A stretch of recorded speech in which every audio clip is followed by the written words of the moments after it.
Page number 349 लेंगे।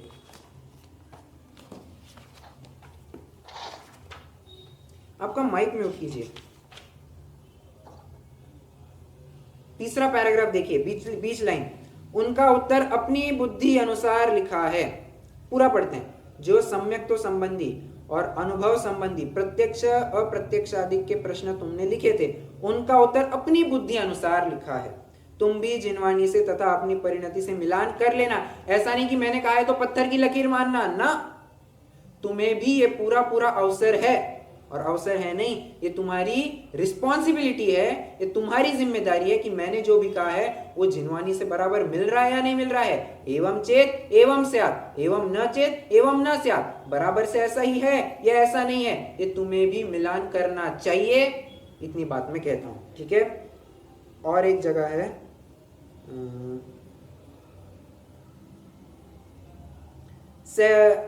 Third last paragraph देखिए।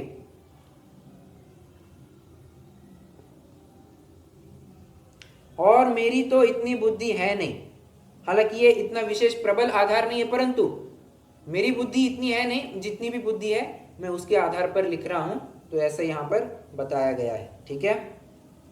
ये तो आपको आधार दिया। अब आइए पृष्ठ क्रमांक 10, पेज नंबर 10 पर आइए। रहस्यपूर्ण चिट्ठी में ही अपन को 4 जगह पे मिल गया। अब मूल ग्रंथ में भी देखते हैं कई पंडित जी साहब ने लिखा है क्या।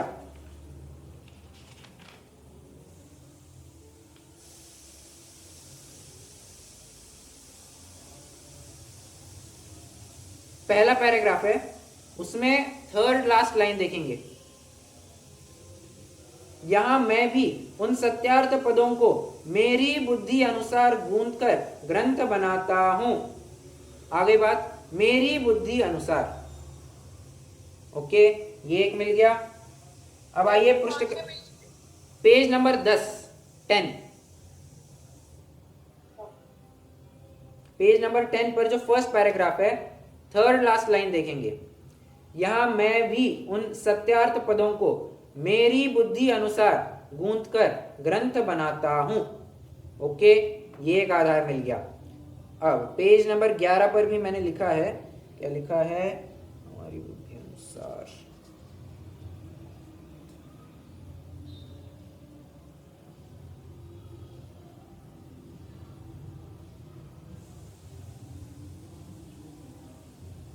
एक मिनट, हाँ, अरे कहाँ गया, तो नहीं, हाँ राइट। अब हाँ, क्या कहा, हम जैसे मंद बुद्धियों से हीन बुद्धि नहीं, वो नहीं। ये पेज नंबर 11 पर अपनी बात जो है ना, अपनी बात का टाइटल, उसका पहला पैराग्राफ, उस पहले पैराग्राफ का सेकंड लास्ट लाइन देखिए। उनमें हमारे बुद्धि अनुसार अभ्यास वर्तता है, उससे हमें भी किंचित सत्यार्थ पदों का ज्ञान हुआ है। अपनी बुद्धि अनुसार, ठीक है, हमारी बुद्धि अनुसार। एक और देखना है तो फर्स्ट पैराग्राफ में भी देखिए, तथा कितने ही ग्रंथ अपनी बुद्धि अनुसार अभ्यास करके। पंडित जी साहब कह रहे हैं माल जरूर, ये जो बात है ये सर्वज्ञ भगवान की है, इसमें ये हर जगह मैं दुहाई देते जाऊंगा, परंतु जो एनालिसिस किया है भाई, है तो छदमस्त, चूक जरूर सकते हैं ना, परंतु छल मत ग्रहण करना। चुके ज छलम न घेतव्यम, लघुधि तथा प्रमादतः शब्द अर्थ की भूल, सुधी सुधार पढ़ो सदा जो पाओ भवकुल। छदमस्त हूं, गलतियां जरूर हो सकती है, हो भी गई होगी, परंतु आप सभी से एक ही निवेदन है कि इस गलत बात को आगे मत फॉरवर्ड कीजिए। अगर आपको ध्यान में आ गया है तो बस आप सभी जनों को संकेत कर दीजिए कि हाँ, यहाँ पर इतनी थोड़ी गलती हुई है, इसको सुधार कर लिया जाए।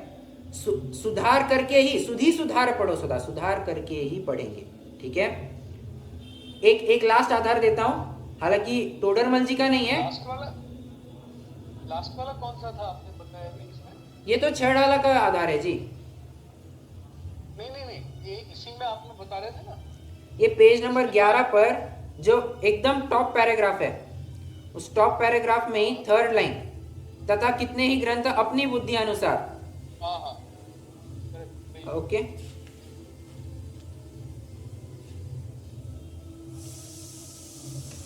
आप जितना और इसमें प्रवेश करते जाएंगे आपको उतने ही और अनेक अनेक विषय मिलते जाएंगे।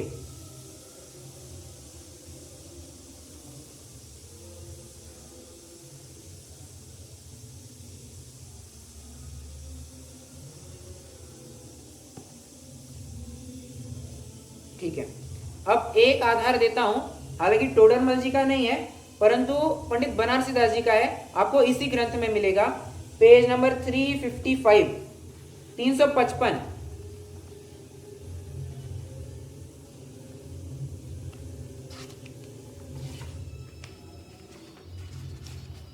ये परमार्थ वचनिका का प्रकरण है, मतलब क्लोजिंग टॉपिक है। एकदम सेकेंड लास्ट लाइन पढ़िए, यह वचनिका ज्यों की त्यों सुमति प्रमाण केवल वचनानुसारी है। आगे बात, मतलब आपको हर जगह पर ये तो दो बातें तो जरूर मिलेगी। केवली वचन, क्या क्या कहा?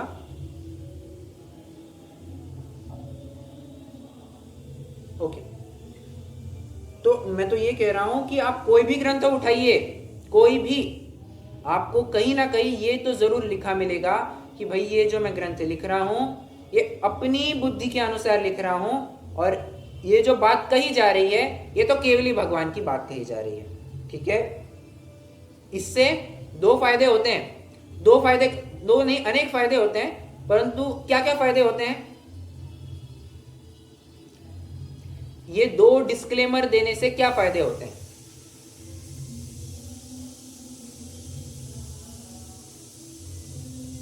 बोलिए। तो केवली भगवान का प्रमाण आ जाता है कि एग्जैक्टली, परफेक्ट, बहुत अच्छा। भगवान का केवली भगवान का दाखला दे दिया, मतलब भाई भगवान की बात चल रही है, कोई ऐरे गहरे की बात नहीं चल रही है, एक प्रामाणिक व्यक्ति का। आवाज आ रही है मेरी?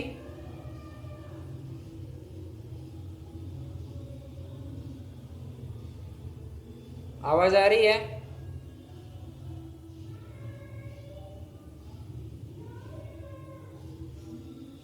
Am I audible?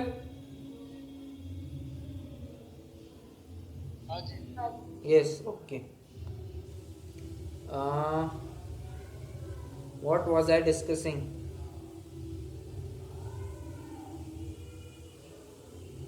केवली भगवान का प्रमाण आ जाता है। हाँ, राइट। पहली बात, पहली बात यह है कि केवल प्रामाणिक व्यक्ति का एक सर्टिफिकेशन आ जाता है कि भाई हाँ केवली भगवान की बात है, राइट। और बोलिए।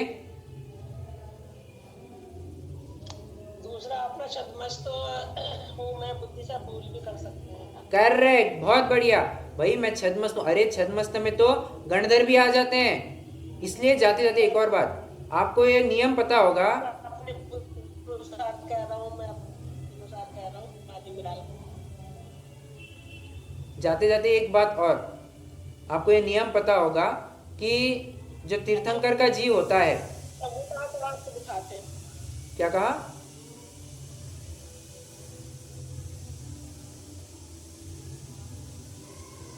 तीर्थंकर का जीव, दिखाते हैं कि मैं अपनी बुद्धि से कह रहा हूँ, बाकी आप देख लें। नहीं नहीं नहीं, मैं वो बात नहीं कह रहा हूँ। मैं तो तीर्थंकरों की बात कर रहा हूँ। वे अपने गृहस्थ काल में, गृहस्थ काल नहीं, जब तक वे छद्मस्त होते हैं तब तक वे किसी को भी धर्मोपदेश नहीं देते हैं। ये नियम है तीर्थंकर का। क्यों? वे जानते हैं कि मैं होने वाला तीर्थंकर हूं, अतः मैं अब भी अगर कुछ भी बात कहूंगा तो ये तो पत्थर की लकीर मान करके चलेंगे, जबकि मैं तो छद्मस्त हूं, मैं कोई सर्वज्ञ हूं नहीं। छल ग्रहण करने के अवसर बहुत बने हो सकते हैं। इसलिए जब भी केवल ज्ञान होगा तभी यह वाणी मुखरित होगी, अन्यथा नहीं। ठीक है, मुनि होने के बाद तो वैसे ही उनका मौन होता है, तो सहज नियोग है, परंतु गृहस्थ अवस्था में भी भले ही न्याय नीति की शिक्षा दे दे, धर्म का उपदेश बिल्कुल भी नहीं देंगे। असी मसी कृषि शिल्प वाणिज्य कला ये हो सकता है, धर्म की चर्चा नहीं चलेगी। ठीक है, क्यों? छद्मस्त है, गलती होने के अवसर पूरे पूरे बने हैं, और हम तो केवली है नहीं, अज्ञानी है। अज्ञानी मतलब अरे औदैहिक अज्ञान तो है ही ना, सबका है। जितने भी छद्मस्त है सबका औदैहिक अज्ञान तो पाया ही जाता है, बराबर। तो इसके आधार से हम गलतियां जरूर कर सकते हैं। फिर एक प्रश्न और उपस्थित होना स्वाभाविक है, भाई साहब अगर आप स्वयं कह रहे हैं कि मैं गलत हो सकता हूं, तो आप ग्रंथ ही क्यों लिख रहे हो? लिखो ही मत। सिंपल सी बात है। अगर मैं आपको कहूं कि मैं देखो मैं ये काम तो कर दूंगा, मैं रोटी तो बना दूंगा, परंतु रोटी ठीक से बनेगी नहीं बनेगी, रोटी अच्छे से सिकेगी नहीं सिकेगी, इसकी गारंटी मैं नहीं लेता हूं। रोटी जल जाए, कम पक जाए, इसकी गारंटी मैं नहीं लेता हूं। प्रश्न है मेरा, आप मुझे रोटी बनाने कहेंगे क्या?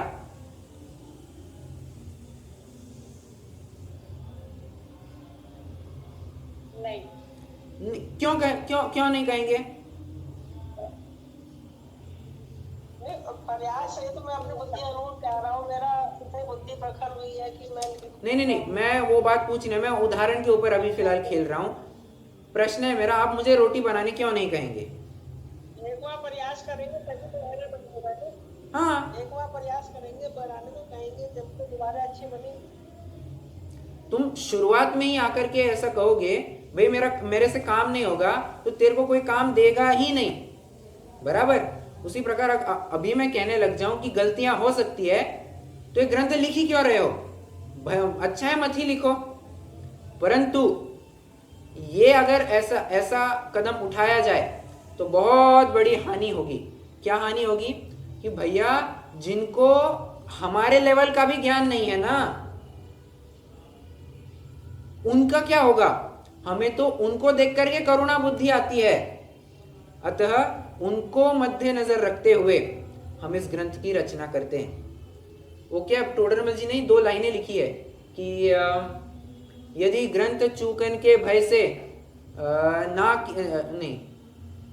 क्या है वो, यदि चूकन के भय से ना कीजे ग्रंथ, तो मिट जाएगा यह ग्रंथ लिखन को पंथ। तो परंपरा ही खत्म हो जाएगी। फिर तो आचार्य ने भी क्यों उपदेश देना, वे भी छद्मस्त है। अरे गणधरों ने भी क्यों आगे बात रखना, वे भी तो छद्मस्त ही है। परंतु गलती हो जाएगी, इस डर से अगर हम काम ही नहीं करेंगे तो ये तो बहुत बड़ा अपराध हो जाएगा। इसलिए जरूर ये प्रयास जरूर करें, और जिनको उतना भी नहीं आता है, कम से कम उनके लिए तो हम कुछ बात लिख करके जाए। विरच्यते, आगे बोलिए, प्रवेशिका का मंगलाचरण पूर्ण कीजिए। विरच्यते, विरच्यते स्वल्पधियाम हिताय। ये तो अल्प बुद्धि के धारक जीवों के लिए मैं लिख रहा हूं। मुझे थोड़ा, मैं ये नहीं कह रहा हूं कि मुझे बहुत ज्ञान है, परंतु मुझे जितना ज्ञान है, जिनके पास उतना भी ज्ञान नहीं है, कम से कम वो तो इस मार्ग पर आगे बढ़े। इस करुणा बुद्धि से मैं आगे ये ग्रंथ लिख रहा हूं। और कहां पर मिलता है ऐसा दाखला? अपना ये परीक्षामुख सूत्र, परीक्षामुख सूत्र का मंगलाचरण देखिए। प्रमाणादर्थ संसिद्धे तदा भासाद विपर्यय इति वक्षेतयोर्लक्ष्म सिद्धम अल्पम लघीयस। अल्पम लघीयस, अल्प बुद्धि के धारक जीवों के लिए ग्रंथ की रचना की जाती है। ठीक है, कितने जन यहां तक फॉलो कर रहे हैं? छटाला में भी वो उन्होंने लिखा है लघुधी तथा प्रमाद। बराबर, लघुधी तथा प्रमाद। अभी थोड़ी देर पहले इसकी बात भी आ गई थी कि लघुधी तथा प्रमादत है। भाई अपनी बुद्धि अनुसार कम ज्यादा कुछ भी हो सकता है। और तो और इतना दूर क्यों जाना? अपने समयसार की बात तो सभी को पता है। चुक्केज छलम न घेतव्यम। चूक जाऊं तो छल मत ग्रहण करना। ठीक है, चलिए, ओके।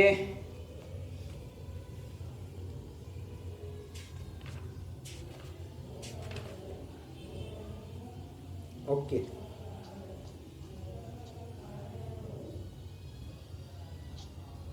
ठीक है, एक काम करते हैं, अपन आज थोड़ा सा प्रकरण चालू कर ही देते हैं, और तो क्या है, थोड़ी सी आइडिया भी लग जाएगी प्रकरण किस बारे में। हालांकि मैं पहले बता ही चुका हूँ, परंतु फिर भी प्रकरण तो अब अपन चालू कर देते हैं। ये भूमिका का जितना भी प्रकरण हमें पढ़ना था, जिसकी चर्चा करनी थी, उतनी चर्चा काफी कर लिए हैं। अब जुड़ते हैं प्रकरण में। अब स्वानुभव दशा में प्रत्यक्ष परोक्षाधिक प्रश्नों के उत्तर स्वबुद्धि अनुसार लिखते हैं। ठीक है, वहां प्रथम ही स्वानुभव का स्वरूप जानने के निमित्त लिखते हैं। ये नहीं कह रहा है कि मैं स्वरूप लिखने जा रहा हूं, स्वरूप के निमित्त मतलब स्वानुभव की चर्चा करनी है ना, तो उसकी चर्चा करने के लिए तुम्हें क्या क्या जरूरी होगा उसकी बात हम पहले तुमको बताते हैं। तुम्हें गणित पढ़ना है, तुम्हें अलजेब्रा ज्योमेट्री पढ़ना है, भूमिति बीज गणित अंक गणित पढ़ना है, तो सबसे पहले तो हमें तुम्हें 2+2 मल्टीप्लाई गुणाकार भागाकार एडिशन सब्ट्रैक्शन तुम्हें ये बताना होगा, तब जाकर के तुम ये सब सम सॉल्व कर पाओगे। बराबर। तो उसी प्रकार स्वानुभव की चर्चा शायद तुम्हें पल्ले ना पड़े, उसके पहले तुम्हें थोड़ी सी बैकग्राउंड क्या है वो बैकग्राउंड बता देते हैं। जीव पदार्थ अनादि से मिथ्या दृष्टि है। अब देखिए, स्वानुभव की चर्चा करनी है तो स्वानुभव मतलब क्या, स्वानुभव की चर्चा की है तो यूजुअली सम्यक्तों के साथ उसका इंटरलिंकिंग आ ही जाता है। कितने जन इस बात से सहमत हैं? स्वानुभव की चर्चा की तो सम्यक्तों की थोड़ी बहुत बात आ ही जाती है। बिना तो होगा नहीं ना। Exactly, correctly. सम्यक्तों की चर्चा आनी एक इट्स बाउंड टू कम। बराबर, आनी ही है वो चर्चा, आप उसको टाल ही नहीं सकते हैं। अनुभव की चर्चा करनी है, सम्यक्तु की चर्चा आएगी, और तो और सम्यक्तु की चर्चा करेंगे तो भी ये पूरी संभावना है कि अनुभव की भी चर्चा उस समय में आएगी। क्यों? अरे अनुभव ही नहीं करेंगे तो सम्यक तो कहां से होगा। बराबर। चलिए, तो अब इसी बात को ध्यान में रखते हुए पंडित जी साहब पहले सम्यक दर्शन और उसी के साथ साथ सम्यक ज्ञान और सम्यक चारित्र इनका भी स्वरूप प्रस्तुत कर रहे हैं। प्रश्न है मेरा, जब सम्यक दर्शन की बात आई है तो सम्यक ज्ञान और सम्यक चारित्र को बीच में क्यों लाया जा रहा है? बोलिए। बात तो अनुभव का सीधा संबंध अपन को सम्यक दर्शन के साथ दिखता है, ज्ञान और चारित्र को यहां पर बीच में क्यों लाया जा रहा है? सम्यक दर्शन और सम्यक ज्ञान चारित्र तो हो ही जाएगा। थोड़ा और अच्छे से, और अच्छे से।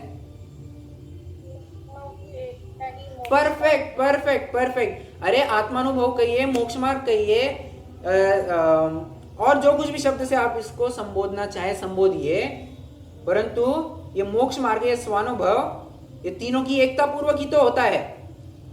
ऐसा थोड़ी ना है कि चारित्र एक जगह पर रह गया और सिर्फ ज्ञान और दर्शन ही प्रवृत्त हुआ ना।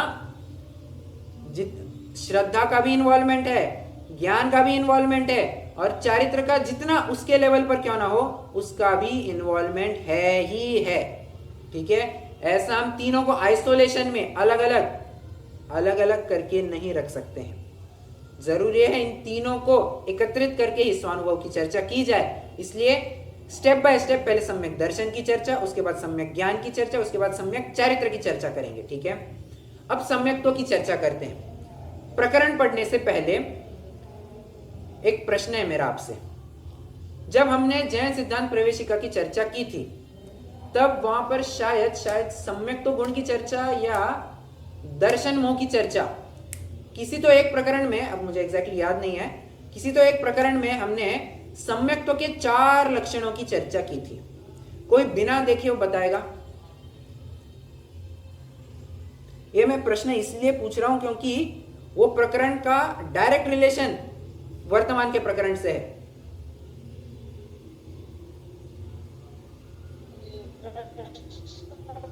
चलिए, एक आध 2 लक्षण भी अगर आपको पता हो तो आप बता दीजिए। वो है क्या, देव गुरु, शास्त्र का श्रद्धान, तत्काल श्रद्धान, हाँ, स्वपर का श्रद्धान, हाँ, स्व का श्रद्धान। बहुत बढ़िया, परफेक्ट, बहुत अच्छा। साधुवाद है आपको कि आपने याद रखा है। ये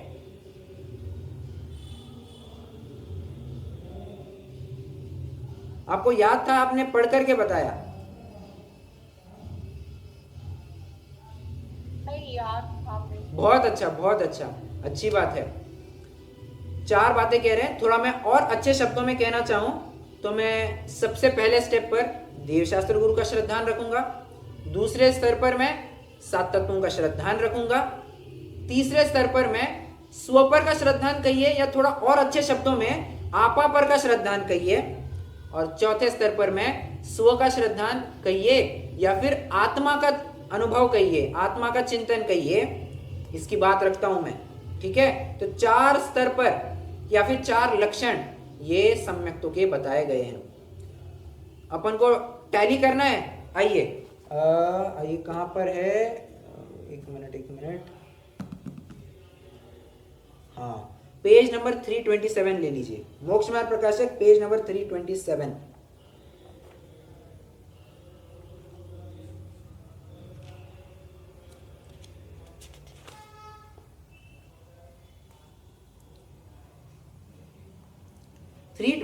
के स्टार्ट में एक प्रश्न के द्वारा चारों लक्षणों का जिक्र किया जा रहा है। तो मैं प्रश्न पढ़ता हूं। यहां प्रश्न है कि सच्चा तत्वार्थ श्रद्धान 1, वो आपा पर का श्रद्धान 2, वो आत्म श्रद्धान 3, वो देव शास्त्र गुरु का श्रद्धान 4, सम्यक्त का लक्षण कहा।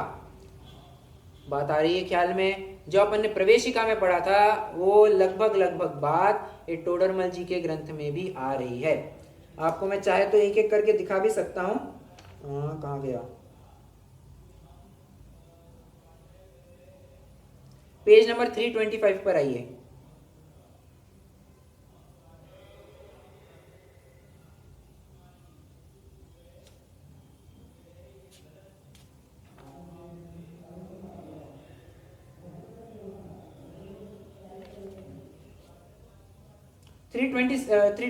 सॉरी 324, एकदम टॉप लाइन देखिए। इसलिए यहां भी 7 तत्वों ही के श्रद्धान का नियम जानना, पॉइंट नंबर 1।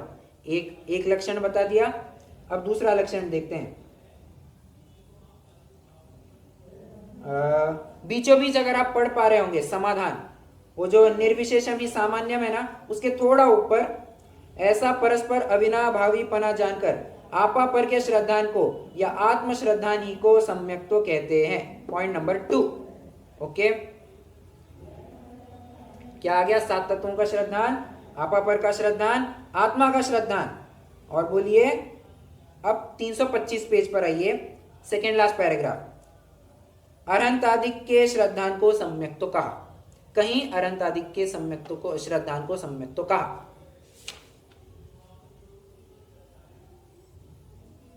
मिल गए चारों लक्षण? इस समझ में आ रहा है कि मैं क्या प्रकरण लेना चाह रहा हूं और मैंने आपको क्या आधार दिया है? आपके पेज नंबर में अंतर है थोड़ा सा ना। तो आपकी शायद पुरानी कॉपी होगी, पुराना संस्करण होगा। हाँ जी, हाँ, या फिर हो सकता है आपकी सोनगढ़ वाली होगी, सोनगढ़ वाली प्रति होगी तो भी हो सकता है, आगे पीछे। पुराना है। अच्छा, पुराना है। रामचंद्र जी का ना। ओके, ठीक है। दादा का, छोटे दादा का पुराना। तो अगर आप थोड़ा आगे पीछे भी देख लेंगे ना, 1-2 पेजेस ही आगे होगा, मुझे नहीं लगता ज्यादा आगे पीछे होगा, परंतु आप थोड़ा पढ़ लेंगे तो आपको बराबर मिल जाएगा। परंतु प्रकरण समझ में आ रहा है ना? मैं इतना भर जानना चाहता हूं। हाँ जी, समझ में आ रहा है। Okay okay okay. तो आज हमने मुझे लगता है आज के लिए काफ़ी रहेगा। मैं 2-3 मिनट में समराइज कर लेता हूँ और फिर अपन रुक सकते हैं। तो आज हमने सबसे पहले तो भूमिका का प्रकरण देखा कि पत्र व्यवहार कैसे चालू होता है, और विशेष रूप से एक आध्यात्मिक पत्र जब लिखा गया है तो किस रूप में लिखा गया है, वो भी एक ऐसे जीव के द्वारा ऐसी उम्र में जहां पर तो भोगों की प्रधानता हुआ करती है, ऐसे यौवन की उम्र में पंडित जी साहब ने इतनी गंभीर चर्चा लिखी है। तो ये भी अपने लिए एक प्रेरणादायी बात है कि जब वे उस उम्र में लिख सकते हैं तो हमें तो कम से कम इतना अध्यात्म का रसिया होना ज़रूरी है। ठीक है। उसके बाद विचारों का आदान प्रदान कैसे होता है, सामने वाले को कैसे थोड़ा आदर सम्मान देकर के उसके प्रश्न को थोड़ा ऊपर उठाया जाता है, उसका आदर उसको डराया नहीं जाता है, उसको पास लिया जाता है, थोड़ी सी प्रशंसा करके उसको अच्छा कंफर्टेबल फील कराया जाता है, और फिर अपनी बात रखी जाती है। कि कैसा होता है, ये एक अत्यंत उत्तम नमूना हम यहाँ पर देख आए हैं। फिर जाते जाते और एक दो प्रकरण के ऊपर चर्चा हुई। ये जो कुछ भी प्रकरण लिखा जा रहा है अपनी बुद्धि अनुसार लिखा जा रहा है, परंतु ये मत समझना कि हमारे मन में जो आए, जो स्वच्छंद विचार आए, वो स्वच्छंद विचार यहाँ पर उगेल दिए ना। ये उगेलने की बात नहीं चल रही है। ये शांति से विचार करके, मंथन करके जो केवल के बात है उसी को प्रस्तुत किया जा रहा है। यहाँ पर छल ग्रहण मत करना, गलती हो सकती है, छल ग्रहण मत करना, ठीक है। और फिर अब प्रकरण में भी अपन जुड़ गए थे, ज्यादा कुछ बात नहीं हो पाई थी, परंतु सम्यक्तों के बाद आत्मानुभूति की चर्चा करनी थी। तो आत्मानुभूति की चर्चा के लिए सम्यक दर्शन, सम्यक ज्ञान, सम्यक चरित्र, इन तीनों की, इस त्रिकुट की चर्चा करना आवश्यक है। इसलिए अब एक एक की चर्चा की जाएगी। तो सबसे पहले तो सम्यक दर्शन की चर्चा होगी। तो सम्यक दर्शन के क्या क्या लक्षण है, इन लक्षणों को हमने बस ऊपरी तौर पर बस एक नजर फेर ली है कि हाँ ये 4 लक्षण है। देवशास्त्र गुरु का श्रद्धान, 7 तत्वों का श्रद्धान, आपा पर का श्रद्धान कहिए, या किसी शब्दों में आप 100 पर का श्रद्धान कहिए तो भी कोई दिक्कत नहीं है। और एक चौथा आत्मा का श्रद्धान, ठीक है। वैसे मैं एक प्रश्न पूछना चाहता हूं, 6 ढाला में तीसरी ढाल में दूसरे छंद में सम्यक दर्शन का क्या लक्षण बताया है? फटाफट।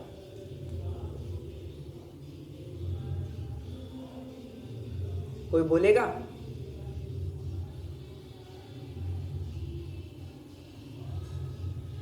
परद्रव्यन्त भिन्न आप में रुचि साम्यत्व भला है। परद्रव्यन्ते भिन्न आप में, मतलब यहाँ पर आप देख सकते हैं, या तो आप यहाँ पर आपा पर का श्रद्धान और किसी अपेक्षा से आत्मा का श्रद्धान, इन 2 लक्षणों को मुख्य किया गया है। बस यह मैंने आपको एक थोड़ी सी हिंट छोड़ करके रख दी कि अगले प्रकरण में क्या आ सकता है, ठीक है। विशेष चर्चा कल करेंगे। ओम नमः। कोई प्रश्न हो तो जरूर पूछ सकते हैं।